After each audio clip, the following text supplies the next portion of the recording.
ইতিমধ্যেই 7 দফা নির্বাচনের মধ্যে প্রথম দফার নির্বাচন অনুষ্ঠিত হয়েছে রাজ্যে।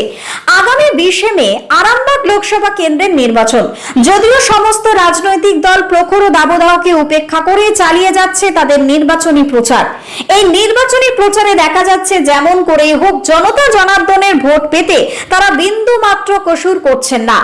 আরামবাগ লোকসভা কেন্দ্র যে লোকসভা কেন্দ্রকে টার্গেট করেছে ভারতীয় জনতা পার্টি, কিন্তু এই লোকসভা কেন্দ্র বিগত দিনে শাসক দল তৃণমূল কংগ্রেসের অধীনেই ছিল। কিন্তু বর্তমান পরিস্থিতি বদলেছে, পট পরিবর্তন হয়েছে। 2021-এর বিধানসভা নির্বাচনে আরামবাগ মহকুমার 4টি বিধানসভায় ভারতীয় জনতা পার্টির অধীনে, ফলে প্রতিষ্ঠান বিরোধিতার হওয়া লক্ষ্য করা যাচ্ছে। শুধু তাই নয়, শাসক দল তৃণমূল কংগ্রেসের গোষ্ঠীদ্বন্দ্ব প্রকাশ্যে এসেছে।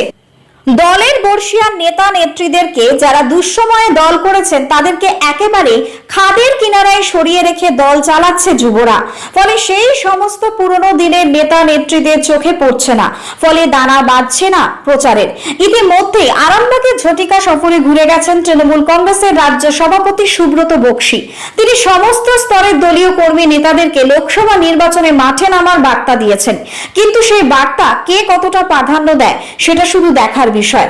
দু একজন কতিপয় নেতা ছাড়া কেউ সেই বার্তাকে পাত্তাই দেয়নি। ঠিক সেরকমই একজন, যিনি গোঘাট বিধানসভার প্রাক্তন বিধায়ক, বর্তমানে জেলা পরিষদের সদস্য মানস মজুমদার, যাকে গোঘাট বিধানসভার বেশ কিছু নেতা নেত্রী কোণঠাসা করেই গোঘাট থেকে সরিয়ে দিয়েছিল, সেই মানস মজুমদারকে দেখা গেল আরামবাগ লোকসভার প্রার্থী মিতালি বাগের সমর্থনে প্রচার কর্মসূচিতে।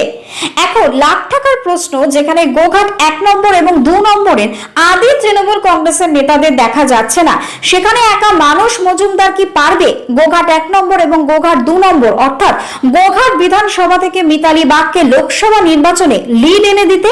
তা সময়ই বলবে। এই প্রচার নিয়ে মানস মজুমদার ঠিক কি বললেন শুনে নেব। Bureau report, target Bangla news.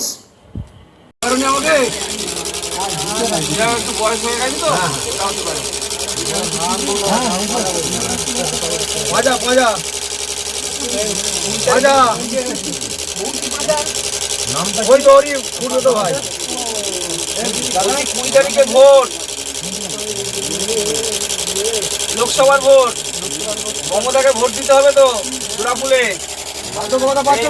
প্রার্থী হলো মিতালি বাগ। মিতালি বাগকে ঘাসের উপর জোড়াফুল চিহ্নে ভোট দিতে হবে। হাজিপুরে ভালো মেয়ে, আশীর্বাদ করতে হবে জোড়াফুলে। ভাতা টাতা পাচ্ছেন আপনারা? বাড়ির সবাই পাচ্ছেন? মায়েরা পাচ্ছেন তো? আর মেয়েরা লক্ষ্মী ভান্ডার পায় তো? খুশি তো আপনারা? মাসে শেষে 1000 টাকা অ্যাকাউন্টে মমতা পাঠিয়ে দিচ্ছে, হাত পাততে হয় না কারো কাছে। এর জন্য ওপেন হয়নি, ঠিক আছে? ভোটটা মিটলে রাস্তাটাও হবে, সবই তো হচ্ছে। মমতা কোথাও কিছু বাকি রাখছে কি? আপনি কোনদিন ভেবেছিলেন যে আপনি লক্ষ্মী ভান্ডারের টাকা পাবেন বা এই বার্ধক্য ভাতার টাকা পাবেন? কোনদিন ভেবেছেন? কিন্তু মমতা এসে করেই দিয়েছে তো। মমতা আপনাদের ঘরের মেয়ে, মাথায় রাখবেন। আশীর্বাদ করতে হবে। অন্য সময় বলছে আসলে পরে সব ভাতা বন্ধ করে দেবো। হ্যাঁ, বলছে বিজেপি বলছে যে আসলে পরে সব ভাতা বন্ধ করে দেবো 3 মাসের মধ্যে। আর এখানে মুখে আবার বলছে যে আমরা আসলে 3000 করে দেবো। বিজেপি যেখানে ক্ষমতা আছে কোথাও ভাতা দেয় না, শুধু মমতারা যে ভাতা পায় মায়েরা, মেয়েরা, মানুষ। তাতে কি হয়? গরিব মানুষ আর টাকা যায়। একজন গরিব মানুষ, একজন মায়ের কাছে মাসে 1000 টাকা, হ্যাঁ, তাকে তো স্বামীর কাছে, ছেলের কাছে হাত পাততে হয় না। এই যে আর্থিক স্বাধীনতা তো মায়েদের দিয়েছে মমতা বন্দ্যোপাধ্যায়। আশীর্বাদ করবেন। মিতালি আপনাদের ঘরের মেয়ে, হাজিপুরে বাড়ি, ঠিক আছে? আর আজকে গোঘাট 1 নম্বর ব্লকের গোঘাট অঞ্চলের দইয়াকান্দা গ্রামে মূলত আজকে প্রচার ছিল সর্বভারতীয় তৃণমূল কংগ্রেসের প্রার্থী মিতালি বাগের সমর্থনে। এবং সেই প্রচার আমরা একদম বাড়ি বাড়ি প্রচার। আমাদের রাজ্য সরকারের যে বিভিন্ন উন্নয়নমূলক কর্মকাণ্ড এবং যে জনমুখী বিভিন্ন প্রকল্প আছে, মানবিক প্রকল্প, লক্ষ্মী ভান্ডার থেকে শুরু করে বিভিন্ন যে সামাজিক প্রকল্প, সেই প্রকল্প নিয়ে যেমন আমরা প্রচার করেছি। আবার কারো ভিতরে কোনো ক্ষোভ বিক্ষোভ থাকলে পরে, কারো কোনো দাবি দেওয়া থাকলে সেটাও আমরা শুনেছি।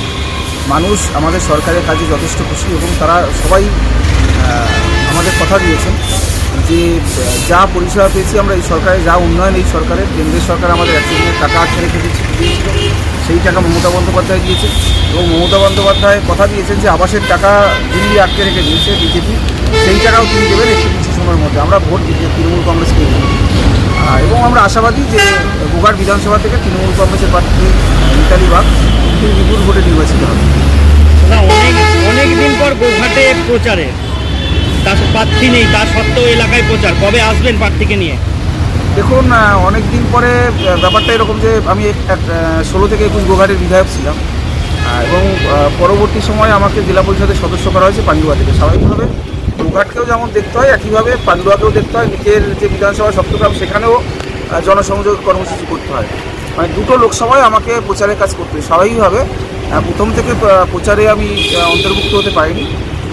এই মুহূর্তে দল যেমন কর্মসূচি দেবে, আজকে যেমন গোঘাটে ছিল, সেইভাবে গোঘাটের সাথে পান্ডুয়া সপ্তগ্রামকে অ্যাডজাস্ট করে কর্মসূচি করবো। অবশ্যই গোঘাটের জন্য অগ্রাধিকার থাকবে।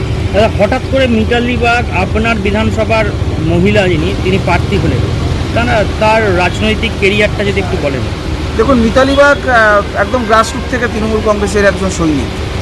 13 সাল থেকে 18 সাল পর্যন্ত পঞ্চায়েতে সদস্য ছিলেন। 18 থেকে 23 সাল পর্যন্ত পঞ্চায়েত সমিতির সদস্য ছিলেন। আমি তাকে যেহেতু বিধায়ক ছিল, ওই সময় আমি টিকিট দিয়েছিলাম। 23 সাল থেকে তিনি জেলা পরিষদের সদস্য, হুগলি জেলা পরিষদের সদস্য। স্বাভাবিকভাবে মিতালি বাগ আকাশ থেকেও পড়েনি আর চাঁদ থেকেও আসেনি। মিতালি বাগ গ্রাসরুটের একদম গরিব পরিবারের মেয়ে এবং হাটখোর তৃণমূল। এবং আমরা আশাবাদী যে মিতালি বাগ যে ধরনের মেয়ে এবং তার লড়াই করার যে মানসিকতা, একদম গরিব তার বডি ল্যাঙ্গুয়েজ এই মুহূর্তে যে জায়গায় দাঁড়িয়েছে, আমরা আশাবাদী যে মিতালি বাগ এই লোকসভা কেন্দ্র থেকে বিপুল ভোটে নির্বাচিত হবে এবং গোঘাট তার একটা বড় মার্জিন।